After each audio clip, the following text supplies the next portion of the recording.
Bonjour, dans cette vidéo, tu vas apprendre à effectuer des calculs en respectant des priorités. Alors, pour comprendre, regardons déjà le premier exemple. 3 plus 4 multiplié par 6. En réalité, je l'ai très mal lu cet exemple. Je vais t'expliquer tout de suite pourquoi. Dans ce calcul, on pourrait dire, on a une addition suivie d'une multiplication, on adopte la règle qui dit qu'il faut effectuer les calculs de la gauche vers la droite. Ceci est faux ici. Pourquoi ? Parce que cette règle ne serait vraie que si, par exemple, j'avais des additions et des soustractions. Mais dès qu'on mélange des additions avec des multiplications, ce n'est plus vrai. Car une nouvelle règle apparaît qui te dit que la multiplication est effectuée avant les additions et les soustractions. La multiplication forme un tout, le produit ici forme un tout, qu'on ne peut pas défaire sans l'avoir effectué. On pourrait dire ici que c'est un petit peu comme si on avait notre multiplication avec ces deux bras.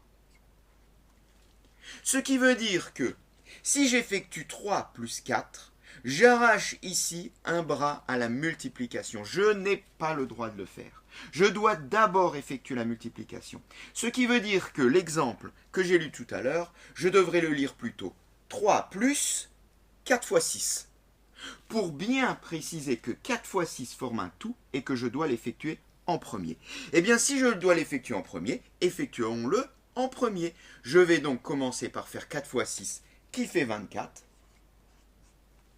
Et ensuite seulement, je vais effectuer 3 plus 24. Et ceci sans qu'il y ait de parenthèse. Ceci est vrai sans avoir ici un couple de parenthèses. À partir de maintenant, dès que tu vois une multiplication, tu l'effectues en premier. Bien, pour le reste, tu sais faire. 3 plus 24 donne 27. Et on en a terminé pour le premier exemple. Passons au deuxième. Alors au deuxième exemple, on le voit, j'ai ici un petit couple qui me donne une multiplication, et là également. La règle reste la même, même si on a un produit à gauche, un produit à droite. Ceci forme un tout. Je n'ai donc pas le droit de le casser, j'écris les deux bras, 4 et 7, qui sont les deux bras de ma multiplication. Ceci forme également un tout, je n'ai pas le droit de le casser non plus, 3 fois 2 forme un tout. J'ai donc là deux produits que je devrais effectuer simultanément, c'est-à-dire je peux les effectuer en même temps. Il n'y a pas de priorité entre l'un et l'autre puisqu'ils sont tous les deux séparés. Donc je peux effectuer ici 4 fois 7 qui me donne 28 et je peux effectuer 3 fois 2 qui me donne 6. Et en aucun cas j'ai le droit d'effectuer 7 moins 3 en premier parce que sinon, je vais arracher un bras à gauche et arracher un bras à droite. Donc, j'ai effectué mon 4 fois 7 qui me donne 28, mon 3 fois 2 qui me donne 6. À partir de là, je n'ai plus de multiplication. Je peux tranquillement finir mon calcul. 28 moins 6 égale à 22. Et c'est terminé. Passons au dernier calcul. Tiens, une division.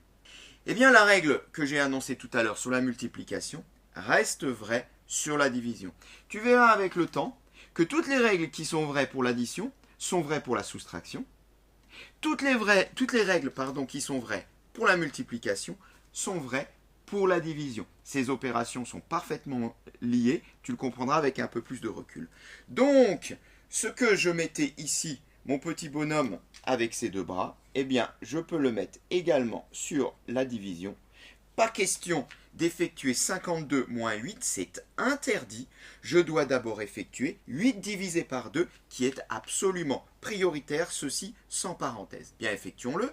8 divisé par 2, qui donne 4. Et maintenant, je vais pouvoir donc effectuer 52 moins 4. 52 moins 4, c'est facile, ça fait 48. 48, c'est le résultat du calcul C, et cette séquence est terminée.